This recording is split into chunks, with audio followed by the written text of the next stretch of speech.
This is the third in the series of 4 programs devoted to exploring the deeds and the misdeeds of the frontier thinkers of the world of social psychology. Today, we propose to ask, where exactly is behavioral technology taking us? On the assumption widely accepted that the psychologists are developing techniques for shaping human personalities and responses, it is conceptually possible to change what we have come to accept as the nature of man. Aldous Huxley once wrote, "We have had religious revolutions, we have had political, industrial, economic, and nationalistic revolutions. All of them, as our descendants will discover, were but ripples in an ocean of conservatism, trivial by comparison with the psychological revolution towards which we are rapidly moving. That will really be a revolution. When it is over, the human race will give no further trouble." Dr. Nathan Azrin is one of the world's leading behavioral psychologists.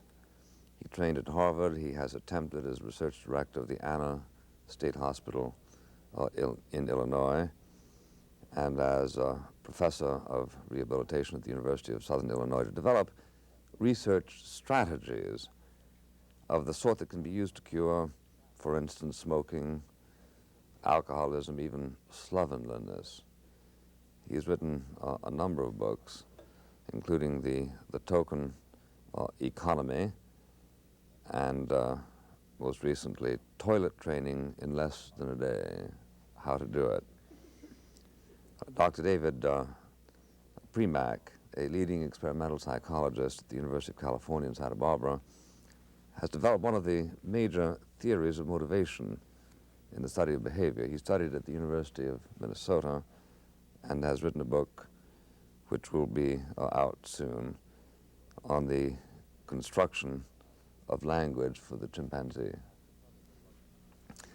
I'd like to begin by asking Dr. Azrin whether there is general agreement among psychologists as to what constitutes undesirable behavior in human beings. The answer to that is that there is as much general agreement among psychologists as there is in the general population. When a mother comes in and says she wants a child's behavior changed, then from her point of view, it's very clear what is undesirable. The boy is cussing, he's nasty, he's fighting. There is no consensus, though, as you could see by just asking the child. He thinks it's just fine. The psychologist, whether it be behavior modifier or any other type of psychologist, serves his client. Who his client is in this case is somewhat up in the air, but you certainly will find no more agreement that emanates from his particular characterization as a behavior modifier or a psychologist than you would, I think, find in the general population.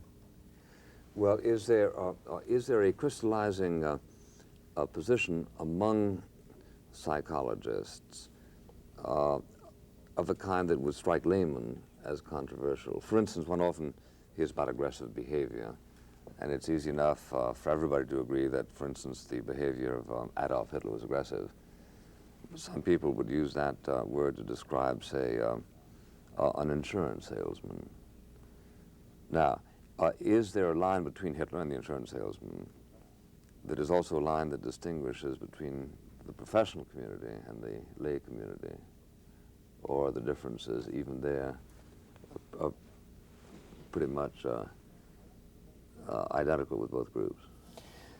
I don't think we're going to find out too much about what behavior modification's about by looking for any distinctive classification of what in this world is desirable and what is not desirable.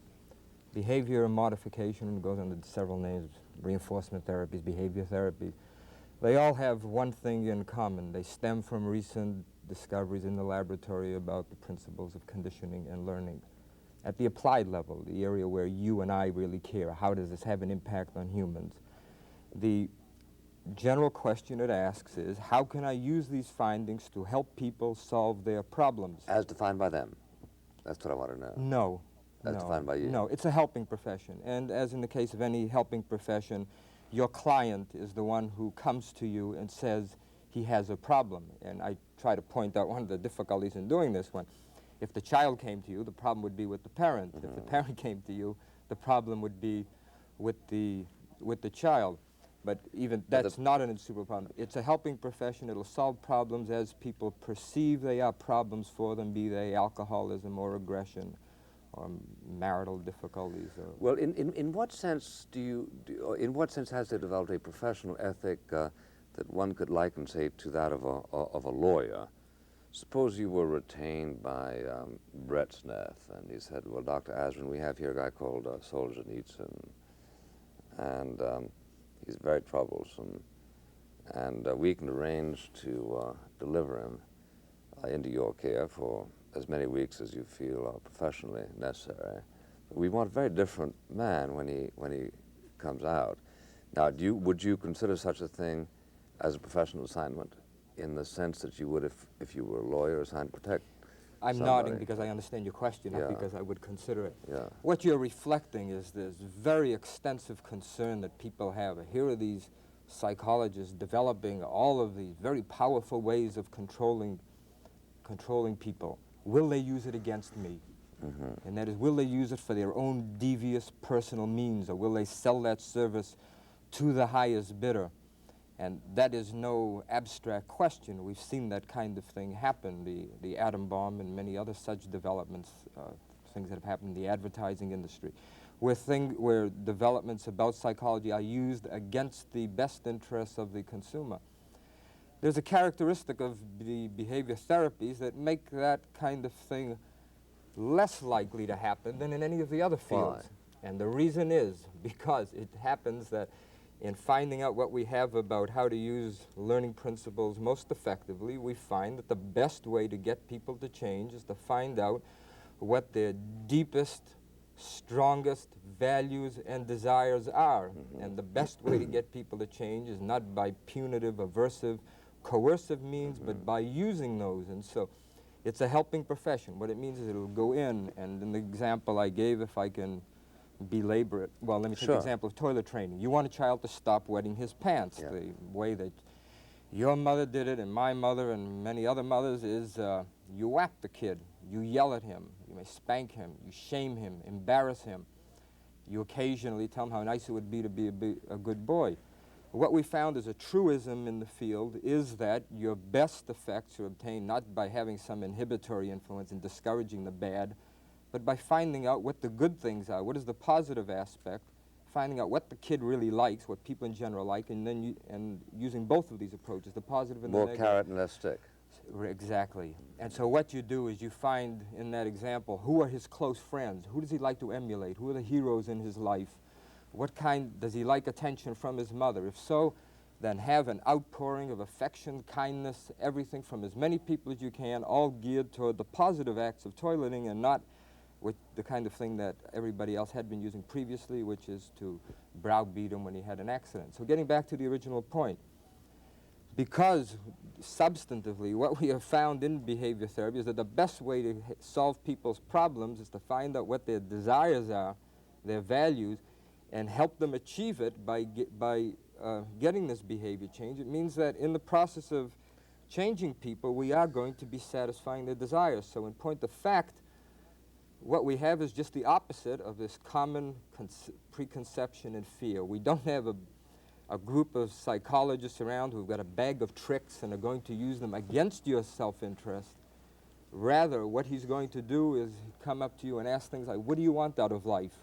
What would you rather be doing than what you're doing now? Who is it you'd like to be associating Well, with? suppose he says, I'd like to associate with free people, and you're talking to somebody in China or the Soviet Union.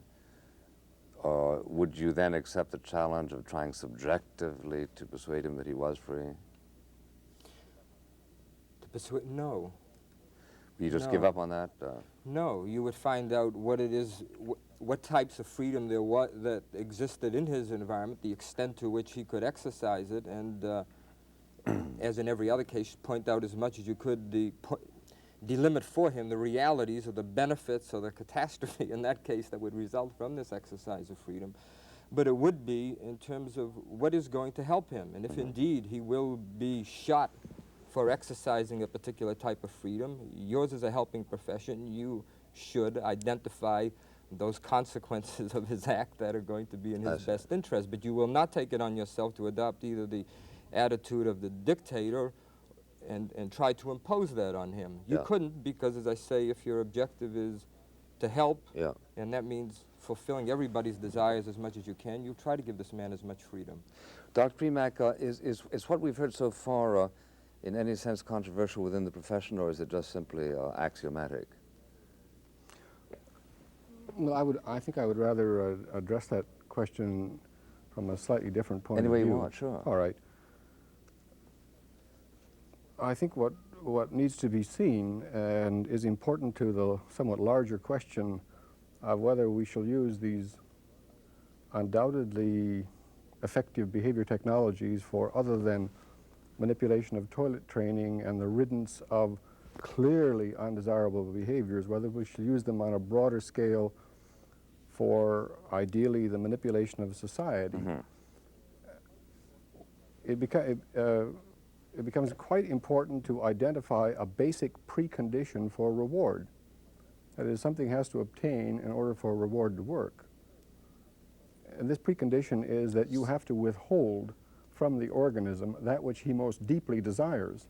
So there has to be scarcity. I quite agree with my colleague, Dr. Azrin, that in fact the procedure will work best in a sense, or put another way, if in a sense the therapist makes available to the person that which he most deeply desires. But the manner in which that is done is as follows. One finds out what the client most deeply desires, or what that sector of society on a larger scale most deeply desires, and a caretaker organism then gains a monopolistic position with respect to that item. So one can recommend, for example, that one reward the pigeon and not punish it. One hears a good deal about that. One hears less about the fact that in the course of rewarding the pigeon, the first step is to starve it. That is for a caretaker organism to gain control of the item which is subsequently used as a reward.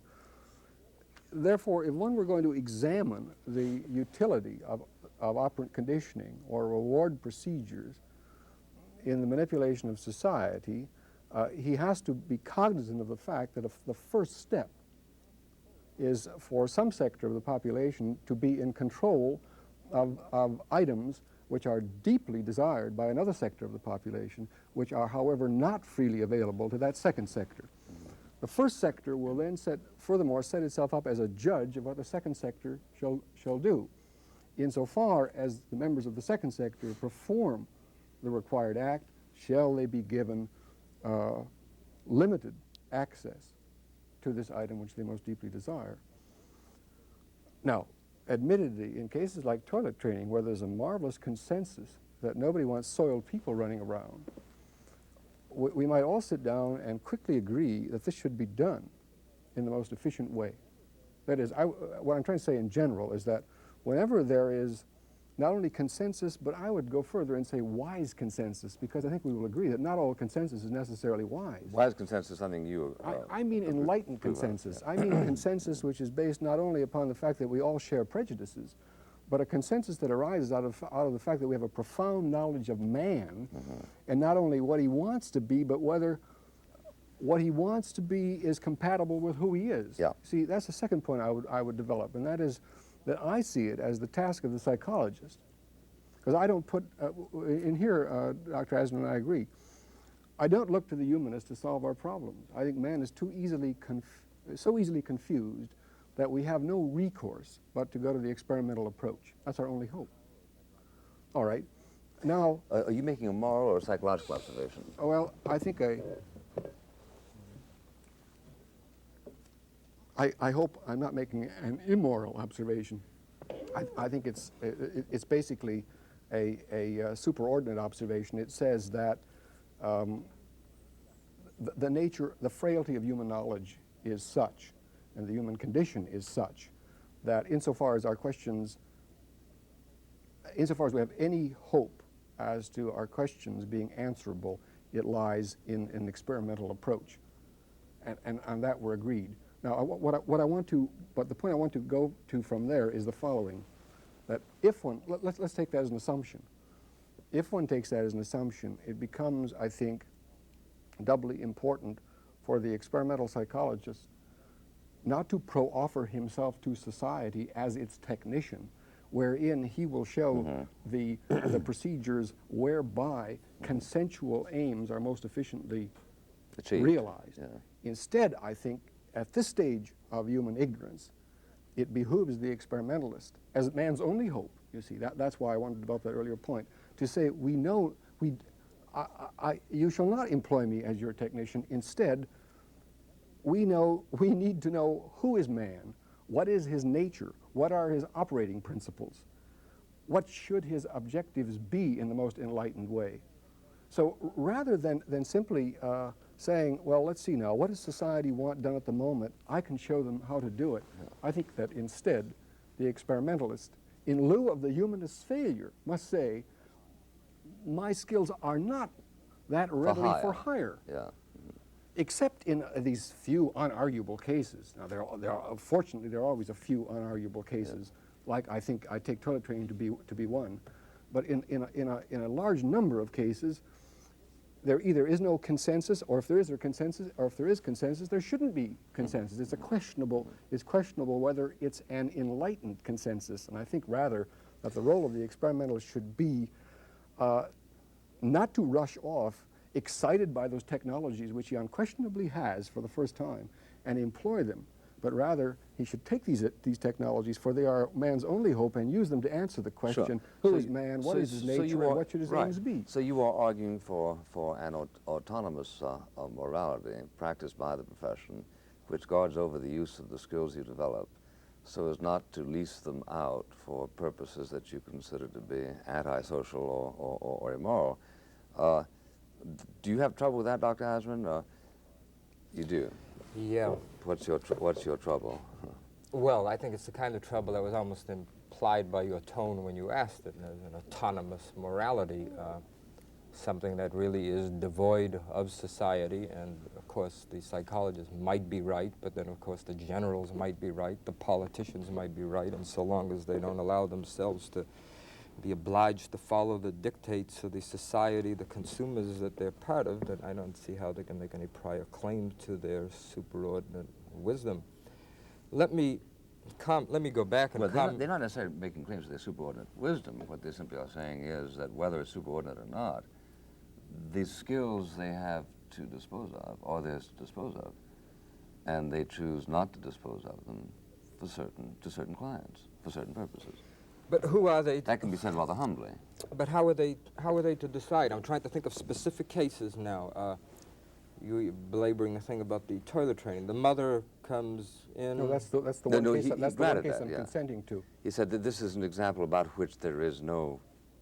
I think everybody wants them to do it in the toilet rather than elsewhere. Yeah, and that's why I was going back to that, because that's not one we're too even in that disturbed about. extreme case, you will have a difference. You will have a diversity of values, whether it's toilet training or anything else. In the toilet training, it may seem like it's all to the welfare of the mother, but the kid doesn't want it. He likes it the way it is. Her pediatrician, her psychoanalyst, says that this is going to interfere with his anal stage and lead to all types of terrible personality traits later. The wife comes in and says, I want him cured of alcoholism. Okay, how about let's take that. Let's take that. How about alcoholism? That being something concerning which, as I understand from reading a couple of studies, there are occasionally 2 points of view, i.e. what happens to the alcoholic whom you cure, but whose personality is transformed and becomes sort of animal-like.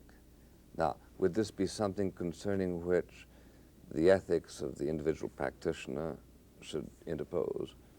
Yeah, that's an excellent example, because you see many of the people come in for treatment for alcoholism, not because of their own volition, but because the sheriff dragged them down there. And even if they're in a state hospital, they're likely to be there because there was the implication that if they didn't submit themselves for treatment, then they would be prosecuted for some of the damage they did or the people that they beat.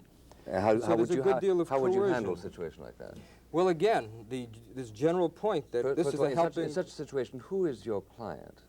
The Exactly. state or This is the point. This is the point I'm making. You always have a multiplicity of clients. People are doing harm to each other, and you want to represent all of their interests. The community says, I'm not going to let that man out here to destroy property. The wife says, I don't want that man saying he's married to me and enjoying some of the privileges of it, but he won't support me. And the children of the alcoholic are being beaten by them.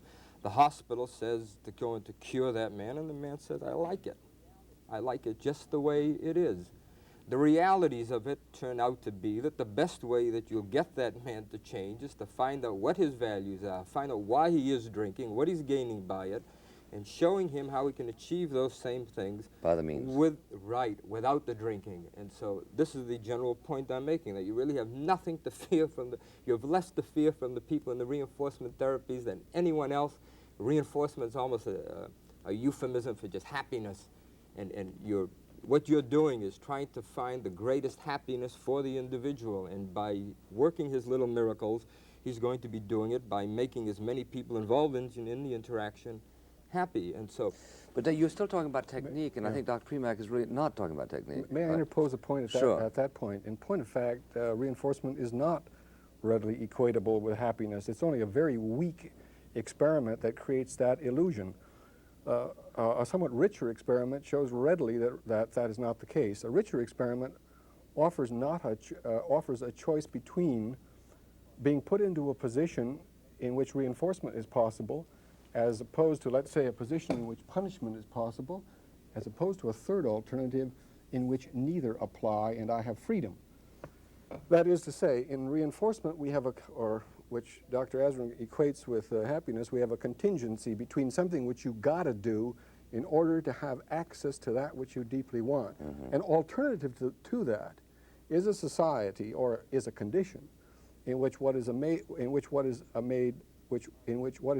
available to you are those things which you want without contingencies.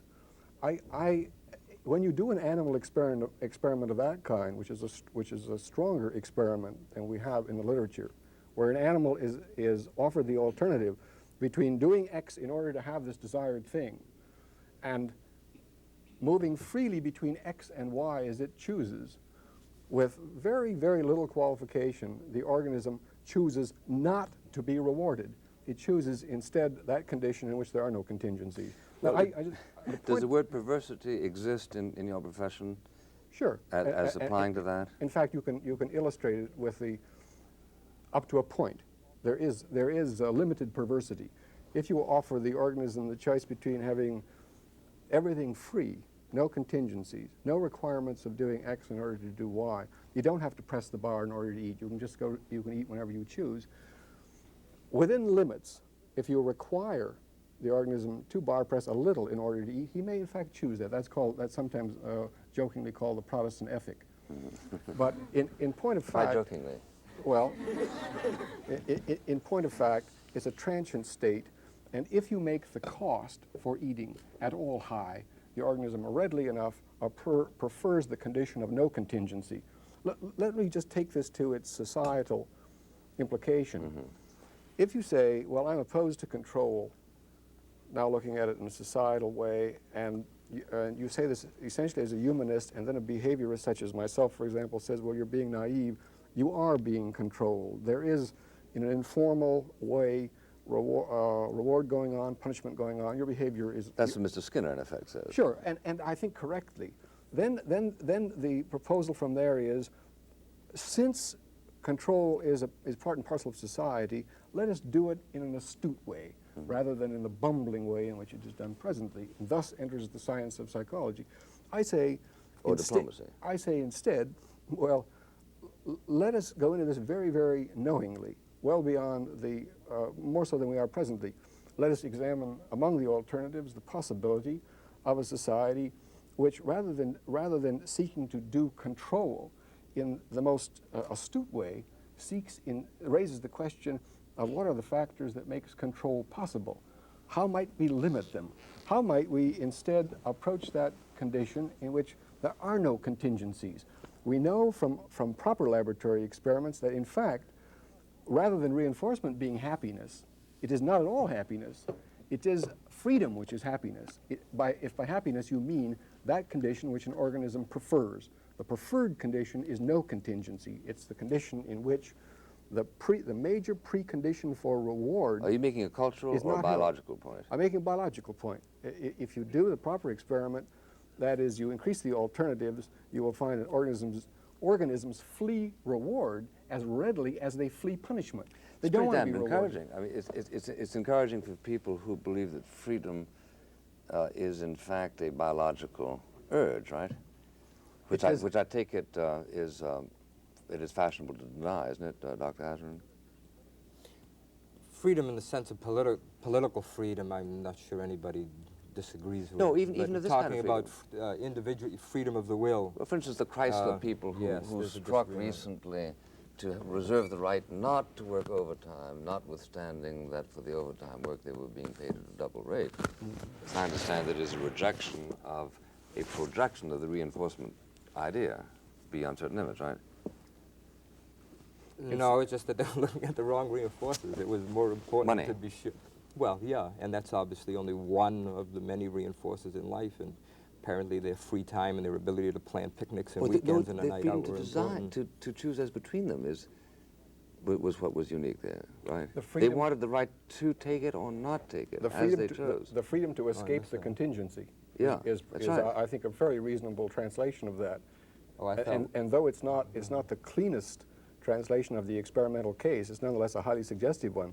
But in terms of the laboratory, where you do the thing where you can set the alternatives up in quite a clean way, there isn't much question but what the organism, given the choice between being rewarded and having available to it the reward on a non-contingent basis, that is, without having to meet some prescribed response in order to engage in this preferred event, i.e. freedom.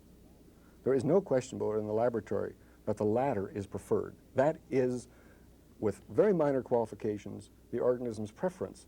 And whereas Skinner is fond of saying that one of the dangers of punishment is that if you seek to employ it outside of the laboratory, the organism will leave the field. It is also the case that when the experiment is set up properly and the alternative of freedom is given, the organism will as readily flee reward. It will seek there, too, to leave the field. Why? The preferred condition. Why? Well, because this harks back to my original point. The basic precondition for reward is the withholding of the desired item by the caretaker organism, the requirement on his part of the less powerful organism that he meet prescribed response condition in order to have access to this withheld item. Forgive me, why do you use the word organism? Would the word agent not serve? Sure. It's simply, there are several different idioms. When I write in the psycholinguistic idiom, I talk about agents. And when I talk biologically, I talk about organisms. I see. Well, and by which I mean to imply that I don't think this biological preference for the non-contingent condition is Homo sapien, primate, mammalian. I suspect that it will be found rather pervasively. That's one reason for using organism. When you say the individual flees reward, do I understand you correctly that they flee the reward, they flee the need for doing something to get the reward, that they'd rather get something for nothing? They're not fleeing the reward, but the work requirement. They flee that condition which is associated with reward. They move to that other side of the cage, or that other portion of the space in which there is no possibility that they will be submitted to a condition of reward. Where there's no reward. That's right. That's right. If there's $5 there, I will walk over there. Oh no, you misinterpret reward. You keep forgetting that reward is not the free access to an item, but reward is rather a second organism taking that which the first organism most desires, locking it up, and making it available to the second organism on the condition that it meet some prescribed condition. That's reward. Reward is not you're not just talking about reward, and that's what I wanted to clear up here. You're not talking about reward, you're talking about the necessity for having to work for that reward. What you're talking about the whole response reinforcement relationship. Reward is a contingency between the definition of reward involves the demonstration that an item X has increased the frequency of a response Y, leading it to a frequency greater than its base level. That's the very definition of reward, is it No, not? I understand perfectly what you're saying. There's a principle. Dave is very fortunate in having a principle named after him, and since Dave's last name is Premack, it's called the Premack principle. And This is no, I'll really which speaks, leave it to I him. think, to the human predilection for alliteration, which I think owes nothing to reward. Sort of like the Peter principle. Exactly, right? exactly. And this has to do, I think, with, although probably the case is fairly minor, with what I would regard as one of the operating principles of the species. And I don't think I would attribute it to. Azrin's axiom? I think you're in a good position. Yeah, yeah.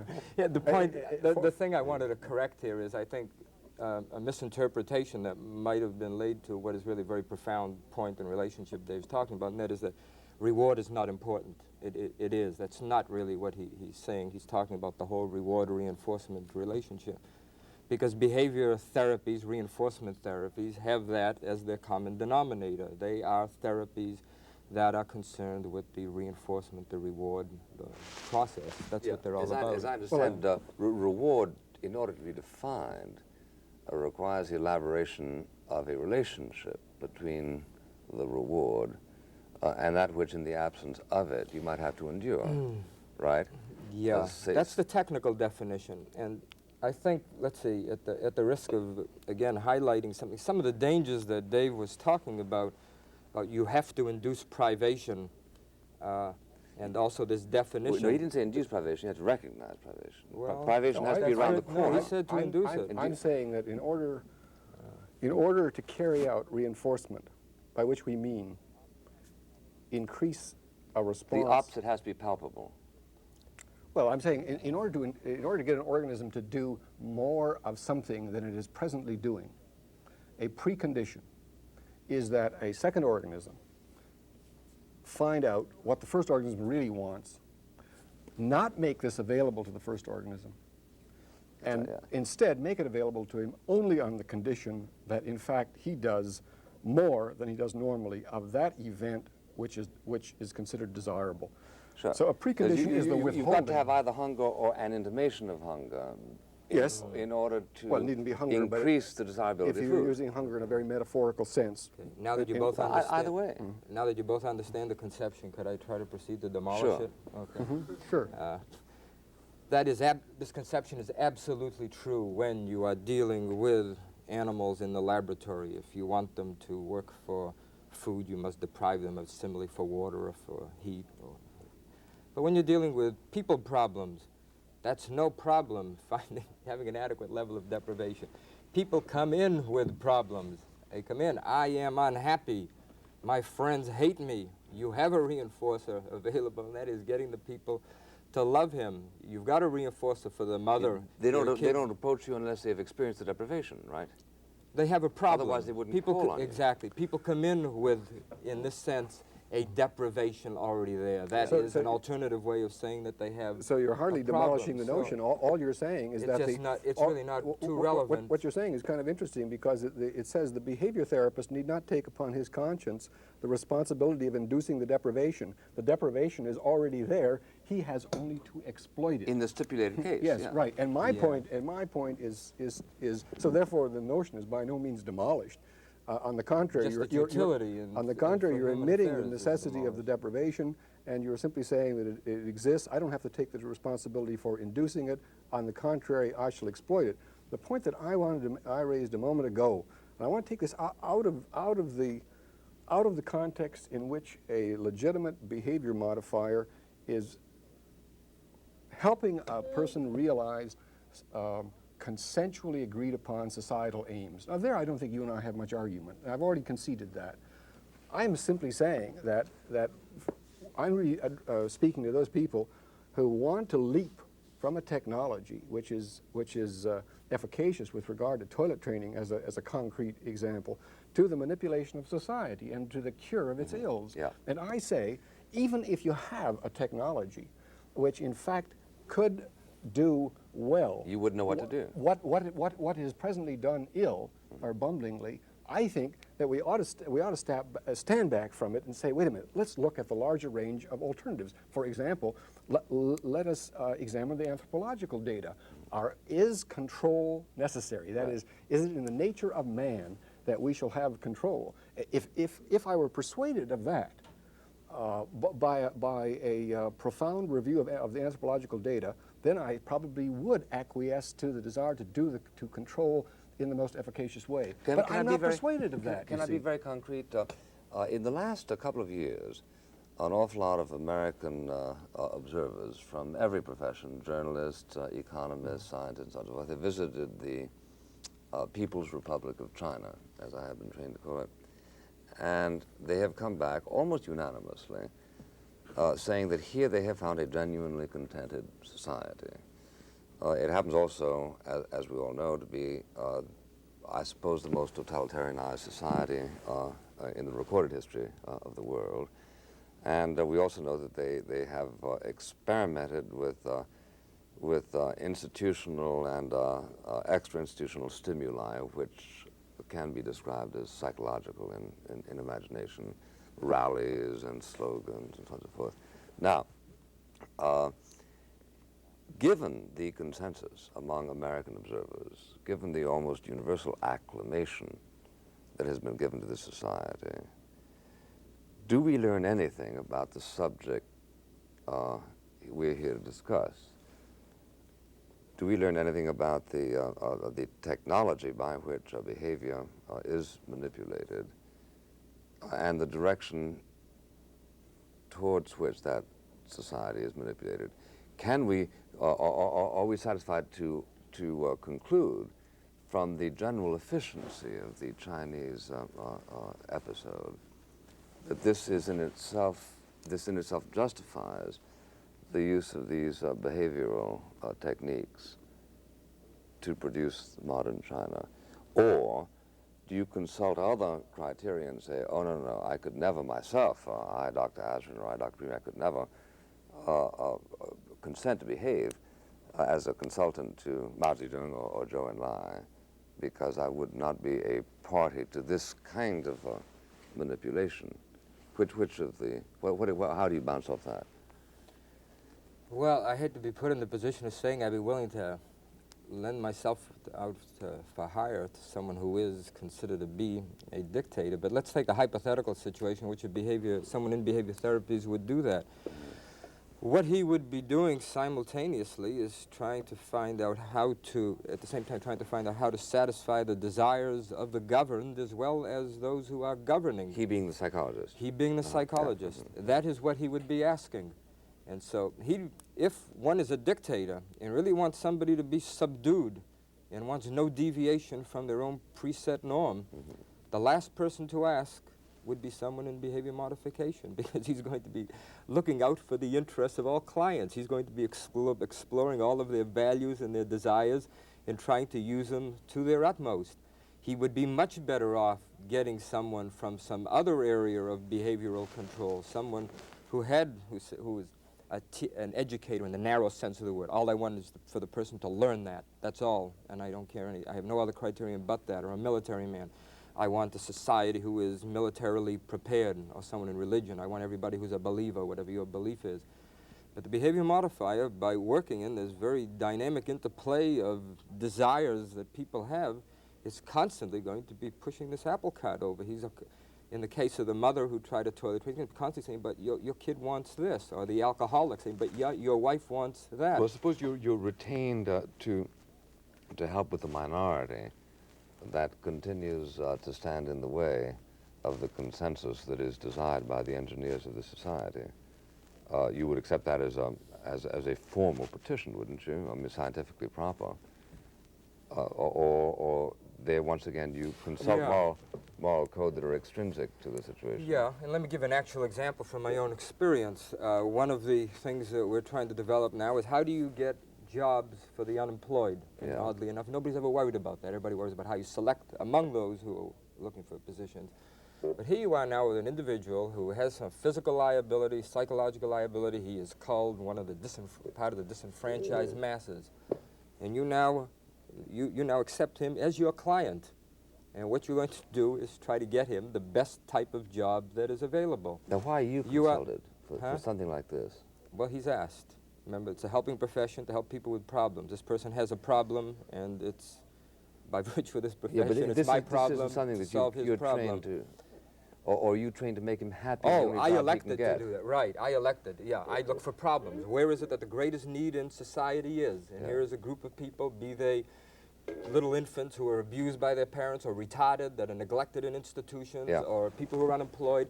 And there are the problems. My job, as I see it professionally, is to solve people's problems that are of a psychological nature. And so I seek out that problem and try to help him. And if I were working for the employer, I would have a different kind of attack, but it would be the point what I'm trying to torpedo here is this common preconception of people in the behavior modification field of dealing with people mechanically, coldly, using them in the nasty sense of that phrase against their self-interest, being at the higher of dictators. And I think that the actuality of it is exactly the opposite. I've given you rough examples, not intending, God knows, to impugn your profession, but simply because we do live in a world, for instance, defined by Mr. Skinner, in which he simply refuses to say what is right and what is wrong, except as a result of, episodic plebiscites. And that really makes us all technicians in a way, as I understand it. And I think that this is a difficulty which makes you just a little bit defensive, yeah. When the problem is. And that's why I answered the question before you asked it, right?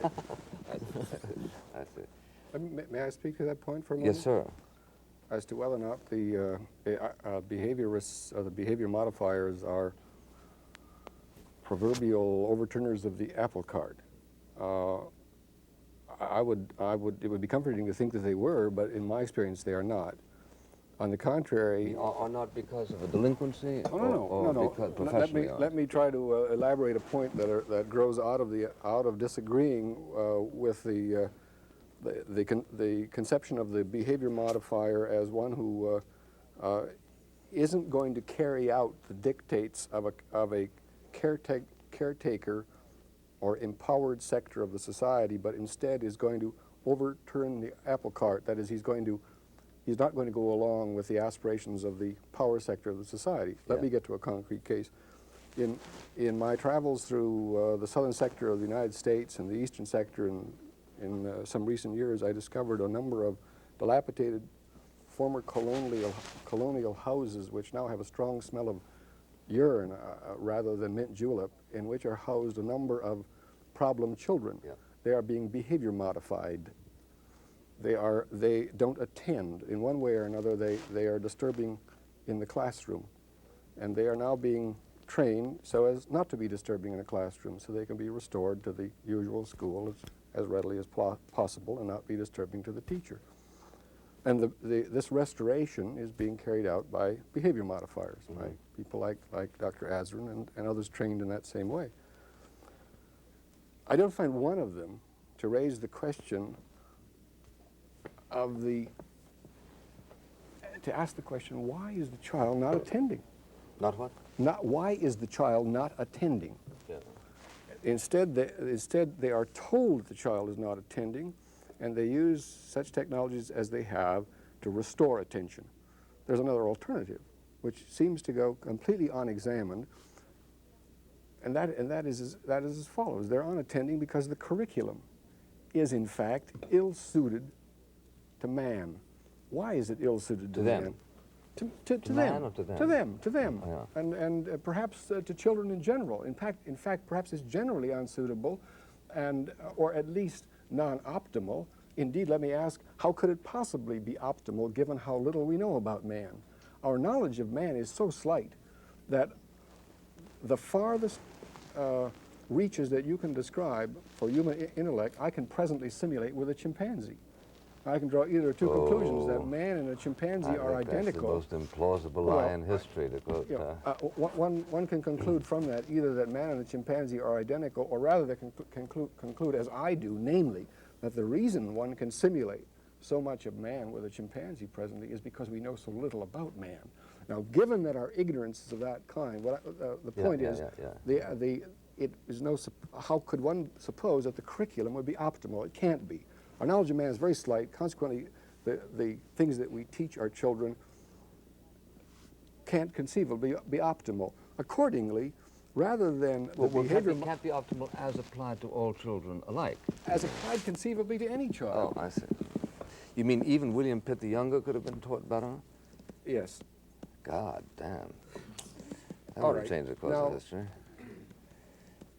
No, but I see your point. I see your Instead, point, yeah. therefore, of saying, well, he doesn't attend, I can show you how to make him attend, I think that at least some attention should be given to the possibility that what he is being asked to attend to is not ideally suited to him as a homo sapien.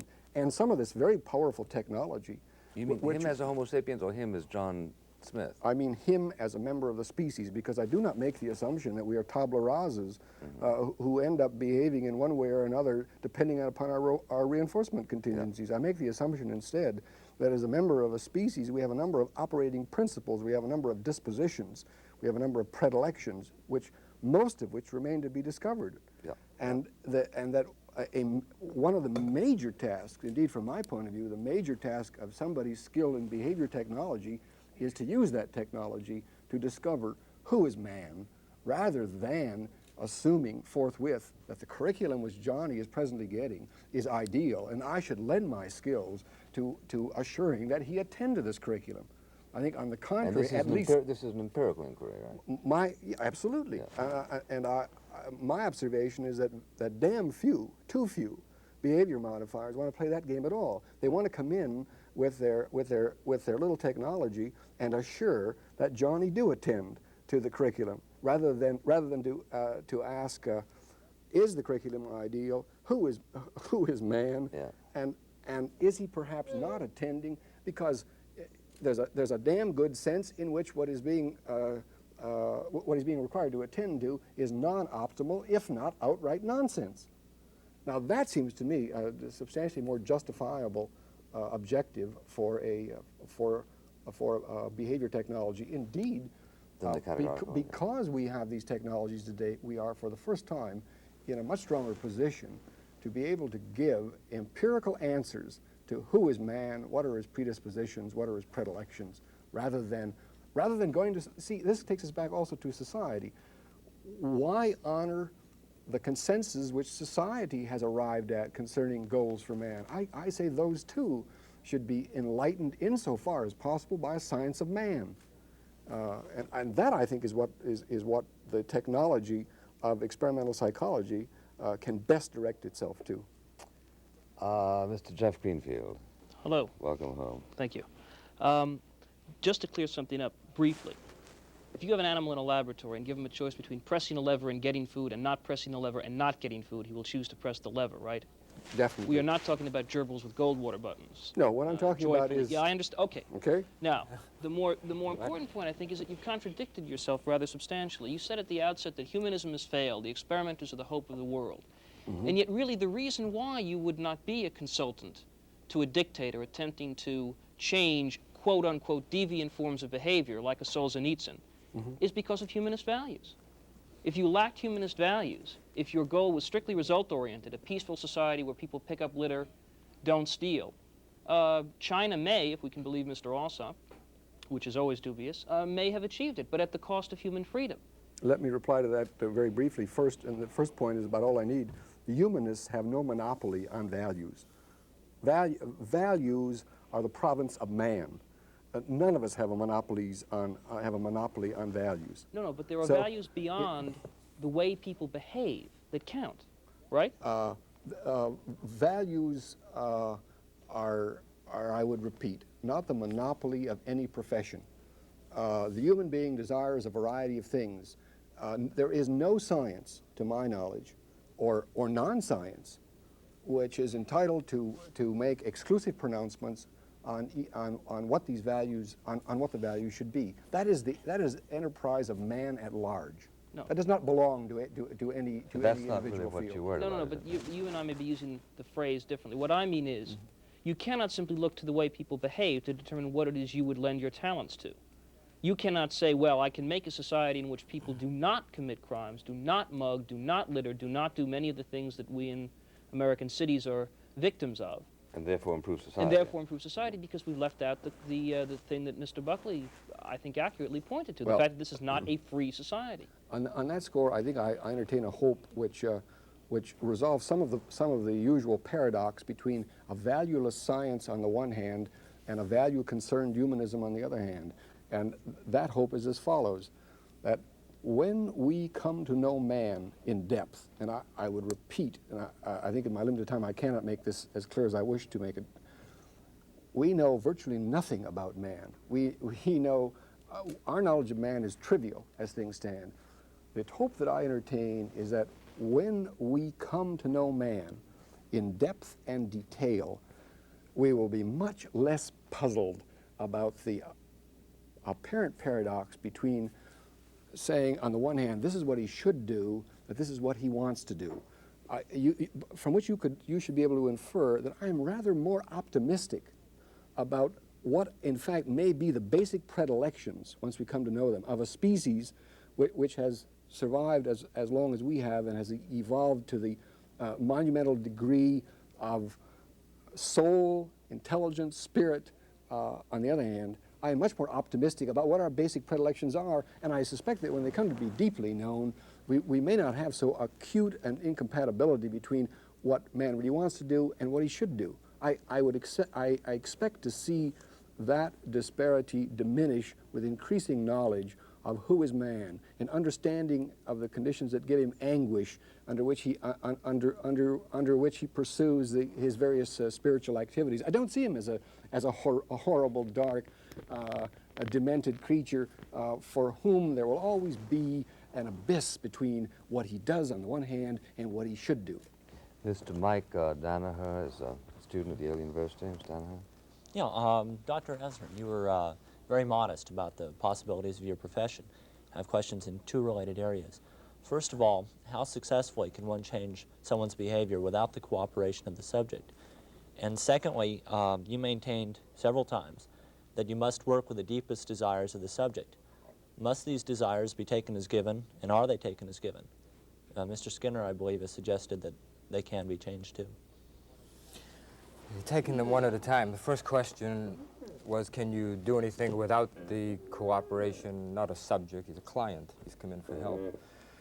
If he's come in for help, then he usually gives his cooperation. That's true in almost every instance except those cases in which his rights have been delegated to someone else, a child. I'm really curious where he doesn't come in as client, perhaps a prisoner in the penal system who society would like to change. Yeah, and that would be one example. Someone who's retarded, in which case the institution or his caretakers have the civil responsibility for him. You won't get very far for the reasons that are completely empirical, that your greatest success in changing people, if you're going to use principles of learning and motivation, is to grab hold of their most sincere and deepest motivations. And if you have somebody who is fighting you, then nothing much is going to happen. And so in each of these examples, in the prison, or a child who you want to stop from toilet training or thumb sucking or hitting someone else, your best bet is to try to bring to bear the satisfactions that will accrue when he acts civilly toward other children, or in the case of the prison, the satisfactions that will accrue when he learns alternative ways of getting his objectives. And in the case of the retarded, started strengthening constructive, happy, recreational. Then it'll be easy to change. As long as you deal with him as a resistive, in a resistive capacity, because the responsibility is delegated by someone else, you'll have a very, very difficult time doing it. And you all know, all perhaps have read Clockwork Orange, right, in which the aversive control and some of these conditioning procedures was depicted in a rather gross fashion. And in talking to Dr. Isaacs and Rockman, who are the people who really developed this procedure to its ultimate, that's in England, I asked them their reaction to it, and both of them said the same thing. I said, if only their procedure were that effective. If we're only with a half that effective, what is everybody worried about? Because what you had was really a resistive client. You had something being done against someone's wishes. Nothing much is going to happen. Not that it can't happen. You can get a big enough 2x4 and use it frequently enough so that almost anybody's going to come under. But if you're talking about learning, motivated, psychologically induced changes, as I say, the nature of behavior modification is such that we have less to fear from that than anything else. Your other question, could you remind me? Briefly. Can you change the desires of the subject involved? I'll answer it similarly briefly. Yes, but it's much easier to find out what the desires are and use them. And ask them, what is it you'd like in life? And that's usually what we do. Mr. Dan Oliver. Dr. Premack, you say that organisms, as you say, flee reward. Could that be because rewards are subject to an indifference curve, and that after the person or whatever has had enough $5 bills, he simply retreats to the other end of the cage, finding $5 bills unexciting, or chocolate cake or whatever, and that you simply misidentified the true reward? No, because the experiment contains the control for that possibility, which is free access to $5 bills or chocolate cake or whatever was previously established to be the most probable event. The alternatives are work for the chocolate cake on the one hand, or have the chocolate cake as an open, unfettered opportunity with which you can make commerce as you choose. The organism flees from the requirement that he perform prescribed responses in order to have access to chocolate cake. He flees from that in order to have access to the chocolate cake in a way in which he chooses. When he wants it, in the amounts that he wants, under schedules that are under his control. So by no means is he fleeing chocolate cake. Rather, he is fleeing the requirement that he work in order to have access to chocolate cake. Thank you very much, Dr. Premack. Thank you, Dr. Azrin. Gentlemen of the panel, thank you very much.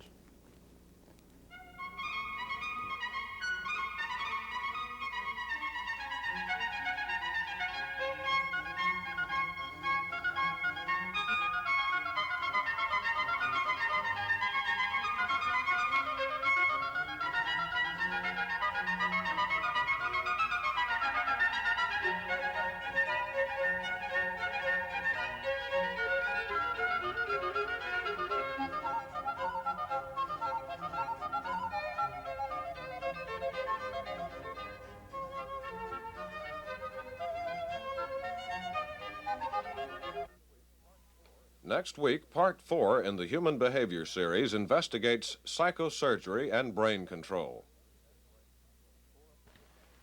For a printed bound copy of this program, send 25 cents in coin to Firing Line, Post Office Box 5966, Columbia, South Carolina 29250. That's 25 cents to Firing Line, Post Office Box 5966, Columbia, South Carolina 29250. This program was made possible by a grant from the Corporation for Public Broadcasting.